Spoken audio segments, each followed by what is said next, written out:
ओम नमो भगवते वासुदेवाय। आप सभी का हमारे YouTube चैनल पर हार्दिक स्वागत है। आज पूर्णिमा के दिन आइए सुने श्री सत्यनारायण भगवान की कथा और आरती। शास्त्रों में बताया गया है कि सत्यनारायण व्रत कथा का पाठ करने से व्यक्ति को 1000 यज्ञ करने के बराबर पुण्य फल की प्राप्ति होती है। सत्यनारायण भगवान व्रत कथा में भगवान विष्णु के सत्य स्वरूप के बारे में बताया गया है।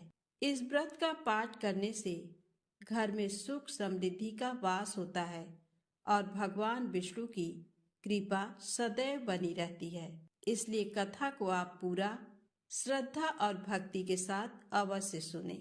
प्रेम से बोले श्री लक्ष्मी नारायण भगवान की जय हो।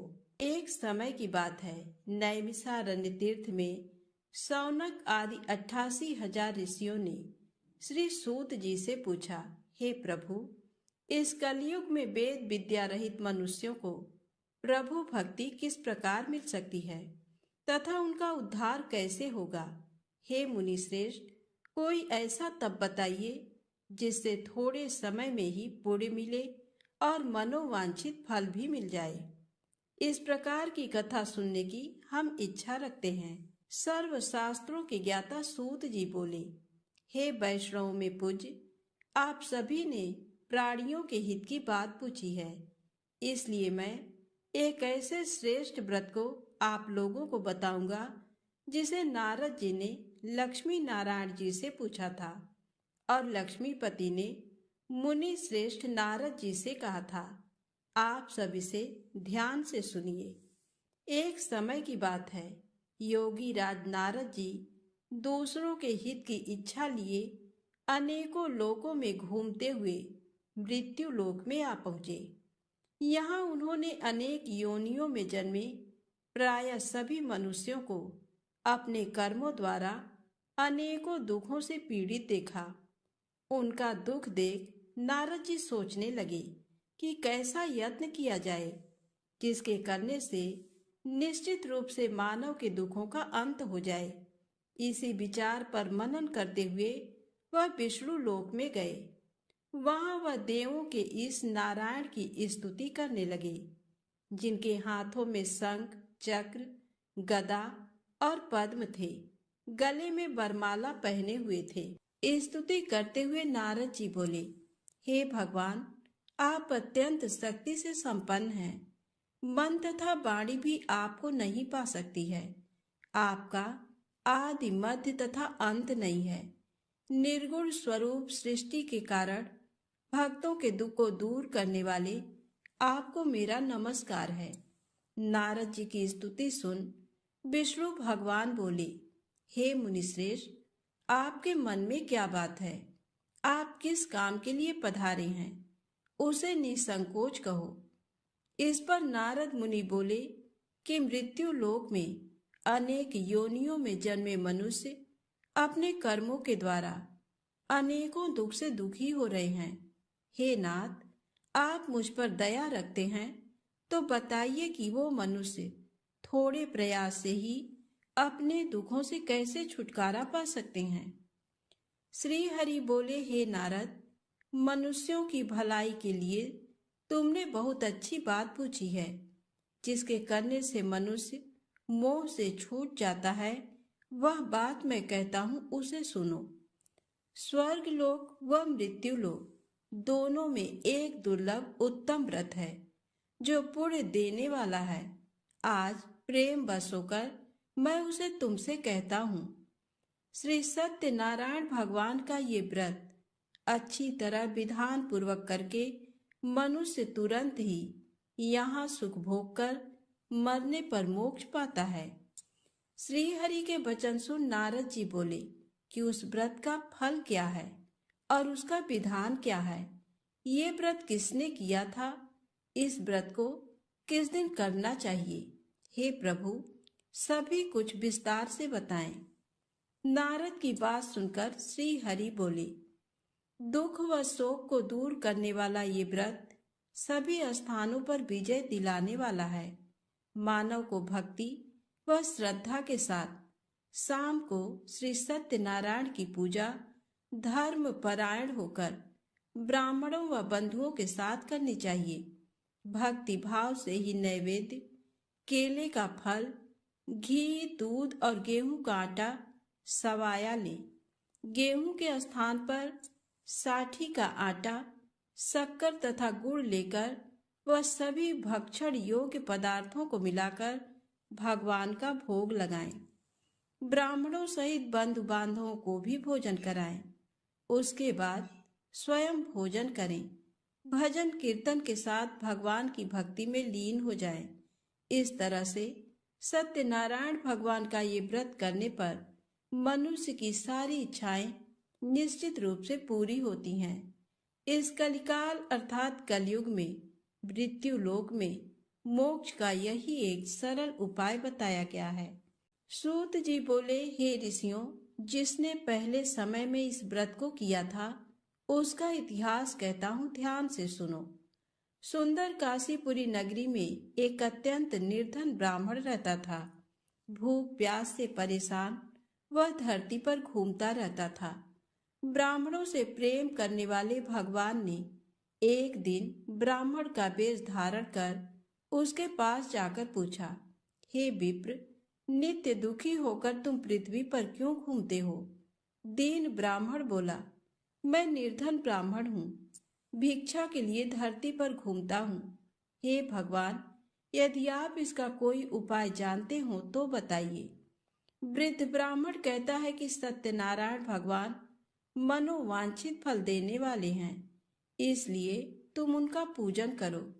इसे करने से मनुष्य सभी दुखों से मुक्त हो जाता है। वृद्ध ब्राह्मण बनकर आए सत्यनारायण भगवान उस निर्धन ब्राह्मण को व्रत का सारा विधान बताकर अंतर ध्यान हो गए। ब्राह्मण मन ही मन सोचने लगा कि जिस व्रत को वृद्ध ब्राह्मण करने को कहा गया है मैं उसे जरूर करूंगा। ये निश्चय करने के बाद उसे रात में नींद नहीं आई। वह सवेरे उठकर सत्यनारायण भगवान के व्रत का निश्चय कर भिक्षा के लिए चला गया। उस दिन निर्धन ब्राह्मण को भिक्षा में बहुत धन मिला, जिससे उसने बंधु बांधवों के साथ मिलकर श्री सत्यनारायण भगवान का व्रत संपन्न किया। भगवान सत्यनारायण का व्रत संपन्न करने के बाद वह निर्धन ब्राह्मण सभी दुखों से छूट गया और अनेक प्रकार की संपत्तियों से युक्त हो गया। उसी समय से ये ब्राह्मण हर माह इस व्रत को करने लगा। इस तरह से सत्यनारायण भगवान के व्रत को जो मनुष्य करेगा वह सभी प्रकार के पापों से छूटकर मोक्ष को प्राप्त होगा। जो मनुष्य इस व्रत को करेगा वह सभी दुखों से मुक्त हो जाएगा। सूत जी बोले कि इस तरह से नारद जी से नारायण जी का कहा हुआ श्री सत्यनारायण व्रत को मैंने तुमसे कहा। हे विप्रो, मैं अब और क्या कहूँ? ऋषि बोले, हे मुनिवर, संसार में उस विप्र से सुनकर और किस किस ने इस व्रत को किया, हम सब इस बात को सुनना चाहते हैं। इसके लिए हमारे मन में श्रद्धा का भाव है। सूत जी बोले, हे मुनियों, जिसने इस व्रत को किया है वह सब सुनो। एक समय वही विप्र धन व ऐश्वर्य के अनुसार अपने बंधु बांधवों के साथ इस व्रत को करने को तैयार हुआ। उसी समय एक लकड़ी बेचने वाला बूढ़ा आदमी आया और लकड़ियां बाहर रखकर अंदर ब्राह्मण के घर में गया। प्यास से दुखी वह लकड़हारा उनको व्रत करते देख विप्र को नमस्कार कर पूछने लगा कि आप ये क्या कर रहे हैं तथा इसे करने से क्या फल मिलेगा, कृपया मुझे भी बताएं। ब्राह्मण ने कहा कि सब मनोकामनाओं को पूरा करने वाला ये सत्यनारायण भगवान का व्रत है। इनकी कृपा से ही मेरे घर में धन धान्य आदि की वृद्धि हुई है। विप्र से सत्यनारायण व्रत के बारे में जानकर लकड़हारा बहुत प्रसन्न हुआ। चरणामृत लेकर वह प्रसाद खाने के बाद वह अपने घर गया। लकड़हारे ने अपने मन में संकल्प किया कि आज लकड़ी बेचने से जो धन मिलेगा उसी से श्री सत्यनारायण भगवान का उत्तम व्रत करूंगा। मन में इस विचार को ले बूढ़ा आदमी सिर पर लकड़ियां रख उस नगर में बेचने गया जहां धनी लोग ज्यादा रहते थे। उस नगर में उसे अपनी लकड़ियों का दाम पहले से 4 गुना अधिक मिलता है। बूढ़ा प्रसन्नता के साथ दाम लेकर केले, शक्कर, घी, दूध, दही और गेहूं का आटा ले और सत्यनारायण भगवान के व्रत की अन्य सामग्रियां लेकर अपने घर गया। वहां उसने अपने बंधु बांधवों को बुलाकर विधि विधान से सत्यनारायण भगवान का पूजन और व्रत किया। इस व्रत के प्रभाव से वह बूढ़ा लकड़हारा धन, पुत्र आदि से युक्त होकर संसार के समस्त सुख भोग अंत काल में वैकुंठ धाम चला गया। सूत जी बोले, हे श्रेष्ठ मुनियों, अब आगे की कथा कहता हूँ। पहले समय में उल्कामुख नाम का एक बुद्धिमान राजा था। वह सत्य वक्ता और जितेंद्री था। प्रतिदिन देव स्थानों पर जाता और निर्धनों को धन देकर उनके कष्ट दूर करता था। उसकी पत्नी कमल के समान मुख वाली तथा सती साध्वी थी। भद्रशिला नदी के तट पर उन दोनों ने श्री सत्यनारायण भगवान का व्रत किया। उसी समय साधु नाम का एक वैश्य आया। उसके पास व्यापार करने के लिए बहुत सा धन भी था। राजा को व्रत करते देखकर वह विनय के साथ पूछने लगा, हे राजन, भक्ति भाव से पूर्ण होकर आप ये क्या कर रहे हैं? मैं सुनने की इच्छा रखता हूँ, तो आप मुझे बताएं। राजा बोला, हे साधु, अपने बंधु बांधवों के साथ पुत्र आदि की प्राप्ति के लिए एक महाशक्तिमान श्री सत्यनारायण भगवान का व्रत व पूजन कर रहा हूँ। राजा के वचन सुन साधु आदर से बोला, हे राजन, मुझे इस व्रत का सारा विधान कहिए। आपके कथनानुसार मैं भी इस व्रत को करूँगा। मेरी भी संतान नहीं है और इस व्रत को करने से निश्चित रूप से मुझे संतान की प्राप्ति होगी।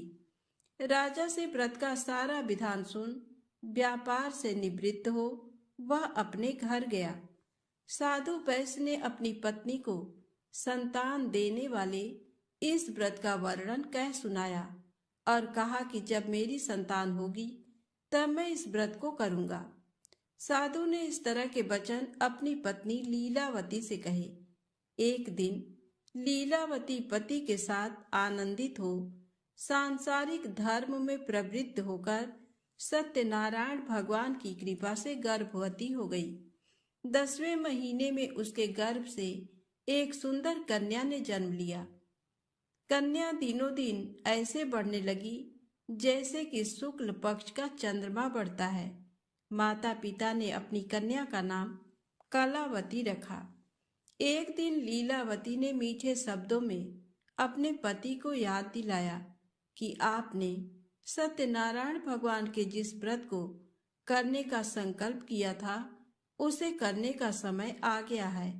आप इस व्रत को करिए। साधु बोला कि हे प्रिय, इस व्रत को मैं उसके विवाह पर करूंगा। इस प्रकार अपनी पत्नी को आश्वासन देकर वह नगर को चला गया।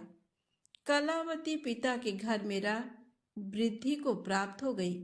साधु ने एक बार नगर में अपनी कन्या को सखियों के साथ देखा तो तुरंत ही दूत को बुलाया और कहा कि मेरी कन्या के योग्य वर देखकर आओ। साधु की बात सुनकर दूत कंचन नगर में पहुंचा और वहां देखभाल कर लड़की के सुयोग्य वणिक पुत्र को ले आया। सुयोग्य लड़के को देख साधु ने बंधु बांधवों को बुलाकर अपनी पुत्री का विवाह कर दिया। लेकिन दुर्भाग्य की बात ये कि साधु ने अभी भी श्री सत्यनारायण भगवान का व्रत नहीं किया। इस पर श्री भगवान क्रोधित हो गए और श्राप दिया कि साधु को अत्यधिक दुख मिले। अपने कार्य में कुशल साधु बनिया जमाई को लेकर समुद्र के पास स्थित होकर रत्नसारपुर नगर में गया। वहां जाकर दामाद ससुर दोनों मिलकर चंद्रकेतु राजा के नगर में व्यापार करने लगे। एक दिन भगवान सत्यनारायण की माया से एक चोर राजा का धन चुराकर भाग रहा था। उसने राजा के सिपाहियों को अपना पीछा करते देख चुराया हुआ धन वहां रख दिया जहां साधु अपने जमाई के साथ ठहरा हुआ था। राजा के सिपाहियों ने साधु बैस के पास राजा का धन पड़ा देखा तो वह ससुर जमाई दोनों को बांधकर प्रसन्नता से राजा के पास ले गए और कहा कि उन दोनों चोरों को हम पकड़ लाए हैं, आप आगे की कार्यवाही की आज्ञा दें। राजा की आज्ञा से उन दोनों को कठिन कारावास में डाल दिया गया और उनका सारा धन भी उनसे छीन लिया गया। श्री सत्यनारायण भगवान के श्राप से साधु की पत्नी भी बहुत दुखी हुई। घर में जो धन रखा था उसे चोर चुरा ले गए। शारीरिक तथा मानसिक पीड़ा व भूख प्यास से अति दुखी हो अन्न की चिंता में कलावती ब्राह्मण के घर गई। वहां उसने श्री सत्यनारायण भगवान का व्रत होते देखा, फिर कथा भी सुनी। वह प्रसाद ग्रहण कर रात को घर वापस आई। माता ने कलावती से पूछा कि हे पुत्री, अब तक तुम कहाँ थी? तेरे मन में क्या है? कलावती ने अपनी माता से कहा, हे माता, मैंने एक ब्राह्मण के घर में श्री सत्यनारायण भगवान का व्रत देखा है। कन्या के वचन सुन लीलावती भगवान के पूजन की तैयारी करने लगी। लीलावती ने परिवार व बंधुओं सहित सत्यनारायण भगवान का पूजन किया और उनसे वर मांगा कि मेरे पति तथा जमाई शीघ्र घर आ जाएं। साथ ही ये भी प्रार्थना की कि हम सबका अपराध क्षमा करें।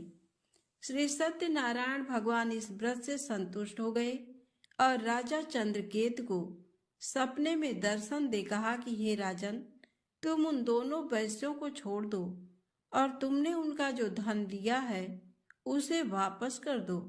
अगर ऐसा नहीं किया तो मैं तुम्हारा धन, राज्य व संतान सभी को नष्ट कर दूंगा। राजा को ये सब कहकर वह अंतर ध्यान हो गए। प्रातःकाल सभा में राजा ने अपना सपना सुनाया, फिर बोले कि बणिक पुत्रों को कैद से मुक्त कर सभा में लाओ। दोनों ने आते ही राजा को प्रणाम किया। राजा मीठी वाणी में बोला, हे महानुभाव, भाग्यवश ऐसा कठिन दुख तुम्हें प्राप्त हुआ है, लेकिन अब तुम्हें कोई भय नहीं है। ऐसा कह राजा ने उन दोनों को नए वस्त्र आभूषण भी पहनाए और जितना धन उनका लिया था उसे दुगुना धन वापस कर दिया। दोनों वैश्य अपने घर को चल दिए। श्री सत्यनारायण व्रत कथा का 3रा अध्याय संपूर्ण। बोलिए श्री सत्यनारायण भगवान की जय। सत्यनारायण भगवान की व्रत कथा का 4था अध्याय। सूत जी बोले, वैश्य ने मंगलाचार कर अपनी यात्रा आरंभ की और अपने नगर की ओर चल दिए। उनके थोड़ी दूर जाने पर एक दंडी वेशधारी श्री सत्यनारायण ने उनसे पूछा, हे साधु, तेरी नाव में क्या है? अभिमानी वणिक हंसता हुआ बोला, हे दंडी, आप क्यों पूछते हो? क्या धन लेने की इच्छा है? मेरी नाव में तो बेल व पत्ते भरे हुए हैं। वैश्य के कठोर वचन सुन भगवान बोले, तुम्हारा वचन सत्य हो। दंडी ऐसे वचन का वहां से दूर चले गए। कुछ दूर जाकर समुद्र के किनारे बैठ गए। दंडी के जाने के बाद साधु वैश्य ने नित्य क्रिया के पश्चात नाव को ऊंची उठते देखकर अचंभा माना और नाव में बेल पत्ते आदि देख वह मूर्छित हो जमीन पर गिर पड़ा। मूर्छा खुलने पर वह अत्यंत शोक में डूब गया। तब उसका दामाद बोला कि आप शोक न मनाएं, ये दंडी का शाप है, इसलिए हमें उनकी शरण में जाना चाहिए, तभी हमारी मनोकामना पूरी होगी। दामाद की बात सुनकर वह दंडी के पास पहुंचा और अत्यंत भक्ति भाव नमस्कार करके बोला, मैंने आपसे जो जो असत्य वचन कहे थे उनके लिए मुझे क्षमा कर दें। ऐसा कहकर महान शोकातुर हो रोने लगा। तब दंडी भगवान बोले, हे बणिक पुत्र, मेरी आज्ञा से बार बार तुम्हें दुख प्राप्त हुआ है, तू मेरी पूजा से विमुख हुआ। साधु बोला, हे भगवान, आपकी माया से ब्रह्मा आदि देवता भी आपके रूप को नहीं जानते, तब मैं अज्ञानी कैसे जान सकता हूँ। आप प्रसन्न होइए, अब मैं सामर्थ्य के अनुसार आपकी पूजा करूँगा। मेरी रक्षा करो और पहले के समान नौका में धन भर दो। साधु वैश्य के भक्तिपूर्वक वचन सुनकर भगवान प्रसन्न हो गए और उसकी इच्छा अनुसार वरदान देकर अंतर ध्यान हो गए। ससुर जमाई जब नाव पर आए तो नाव धन से भरी हुई थी। फिर वहीं अपने अन्य साथियों के साथ सत्यनारायण भगवान का पूजन कर अपने नगर को चल दिए। जब नगर के नजदीक पहुंचे तो दूत को घर पर खबर करने के लिए भेज दिया। दूत साधु की पत्नी को प्रणाम कर कहता है कि मालिक अपने दामाद सहित नगर के निकट आ गए हैं। दूत की बात सुन साधु की पत्नी लीलावती ने बड़े हर्ष के साथ सत्यनारायण भगवान का पूजन कर अपनी पुत्री कलावती से कहा कि मैं अपने पति के दर्शन को जाती हूँ, तू कार्य पूर्ण कर शीघ्र आ जा। माता के ऐसे वचन सुन कलावती जल्दी में प्रसाद छोड़ अपने पति के पास चली गई। प्रसाद की अवज्ञा के कारण श्री सत्यनारायण भगवान रुष्ट हो गए और नाव सहित उसके पति को पानी में डुबो दिया। कलावती अपने पति को वहां न पाकर रोती हुई जमीन पर गिर गई। नौका को डूबा हुआ देख वह कन्या को रोता देख साधु दुखी होकर बोला कि हे प्रभु, मुझसे तथा मेरे परिवार से जो भूल हुई है उसे क्षमा करें। साधु के दीन वचन सुनकर श्री सत्यनारायण भगवान प्रसन्न हो गए और आकाशवाणी हुई, हे साधु, तेरी कन्या मेरे प्रसाद को छोड़कर आई है, इसलिए उसका पति अदृश्य हो गया है। यदि वह घर जाकर प्रसाद खाकर लौटती है तो इसे इसका पति अवश्य मिलेगा। ऐसी आकाशवाणी सुन कलावती घर पहुंचकर प्रसाद खाती है और फिर आकर अपने पति के दर्शन करती है। उसके बाद साधु अपने बंधु बांधवों सहित श्री सत्यनारायण भगवान का विधि विधान से पूजन करता है। इस लोक का सुख भोग वह अंत में स्वर्ग जाता है। श्री सत्यनारायण व्रत कथा का चौथा अध्याय संपूर्ण। बोलिए श्री सत्यनारायण भगवान की जय। सत्यनारायण भगवान की व्रत कथा का 5वां अध्याय। सूत जी बोले, हे ऋषियों, मैं और भी एक कथा सुनाता हूँ, उसे भी ध्यान पूर्वक सुनो। प्रजा पालन में लीन तुंगध्वज नाम का एक राजा था। उसने भी भगवान का प्रसाद त्याग कर बहुत ही दुख सहन किया। एक बार वन में जाकर वन्य पशुओं को मारकर वह बड़ के पेड़ के नीचे आया। वहां उसने ग्वालों को भक्ति भाव से अपने बंधुओं सहित सत्यनारायण भगवान का पूजन करते देखा। अभिमान बस राजा ने उन्हें देखकर भी पूजा स्थान में नहीं गया और न ही उसने भगवान को नमस्कार किया।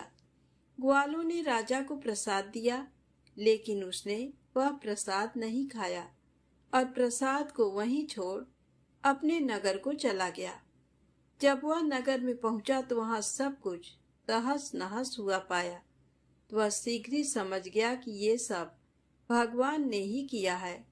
वह दोबारा ग्वालों के पास पहुंचा और विधि पूर्वक पूजा करके प्रसाद खाया तो श्री सत्यनारायण भगवान की कृपा से सब कुछ पहले जैसा हो गया। दीर्घ काल तक सुख भोगने के बाद मरणोपरांत उसे स्वर्ग लोक की प्राप्ति हुई। जो मनुष्य परम दुर्लभ इस व्रत को करेगा तो भगवान सत्यनारायण की अनुकंपा से उसे धन धान्य की प्राप्ति होगी। निर्धन धनी हो जाता है और भय मुक्त हो जीवन जीता है। संतानहीन मनुष्य को संतान सुख मिलता है और सारे मनोरथ पूर्ण होने पर मानव अंत काल में वैकुंठ धाम को जाता है। सूत जी बोले, जिन्होंने पहले इस व्रत को किया है अब उनके दूसरे जन्म की कथा कहता हूँ। वृद्ध सतानंद ब्राह्मण ने सुदामा का जन्म लेकर मोक्ष की प्राप्ति की। लकड़हारे ने अगले जन्म में निषाद बनकर मोक्ष प्राप्त किया। उल्का मुख नाम का राजा दशरथ होकर बैकुंठ को गए। साधु नाम के वैश्य ने मोर ध्वज बनकर अपने पुत्र को आरे से चीरकर मोक्ष पाया। महाराज तुंगध्वज ने स्वयंभू होकर भगवान में भक्ति युक्त हो कर्म कर मोक्ष पाया। श्री सत्यनारायण व्रत कथा का 5वां अध्याय संपूर्ण। बोलिए श्री सत्यनारायण भगवान की जय। सत्यनारायण भगवान की आरती। ओम जय लक्ष्मी रमणा, स्वामी जय लक्ष्मी रमणा, सत्यनारायण स्वामी, सत्यनारायण स्वामी, जनपातक हरड़ा। ओम जय लक्ष्मी रमणा, रत्न जड़ित सिंहासन, अद्भुत छवि राजे, नारद करत निराजन, नारद करत निराजन, घंटा ध्वनि बाजे। ओम जय लक्ष्मी रमणा, प्रकट भये कलि कारण, द्विज को दर्श दियो, बूढ़ा ब्राह्मण बन कर, बूढ़ा ब्राह्मण बन कर, कंचन महल कियो। ओम जय लक्ष्मी रमणा, दुर्बल भील कठारो, जिन पर कृपा करी, चंद्रचूड़ एक राजा, चंद्रचूड़ एक राजा, तिनकी विपत्ति हरी। ओम जय लक्ष्मी रमणा, वैश्य मनोरथ पायो, श्रद्धा तज दीन्ही, सो फल भोग्यो प्रभु जी, सो फल भोग्यो प्रभु जी, फिर स्तुति कीन्ही। ओम जय लक्ष्मी रमणा, भाव भक्ति के कारण, छिन छिन रूप धर्यो, श्रद्धा धारण कीन्ही, श्रद्धा धारण कीन्ही, तिनको काज सर्यो। ओम जय लक्ष्मी रमणा, ग्वाल बाल संग राजा, वन में भक्ति करी, मन वांछित फल दीन्हो, मन वांछित फल दीन्हो, दीन दयाल हरि। ओम जय लक्ष्मी रमणा, चढ़त प्रसाद सवायो, कदली फल मेवा, धूप दीप तुलसी से, धूप दीप तुलसी से, राजी सत्य देवा। ओम जय लक्ष्मी रमणा, श्री सत्यनारायण जी की आरती जो कोई नर गावे, रिद्धि सिद्धि सुख संपत्ति सहज रूप पावे। ओम जय लक्ष्मी रमणा, जय लक्ष्मी रमणा, स्वामी जय लक्ष्मी रमणा, सत्यनारायण स्वामी, सत्यनारायण स्वामी, जनपातक हरड़ा। ओम जय लक्ष्मी रमणा। प्रेम से बोले सत्यनारायण भगवान की जय।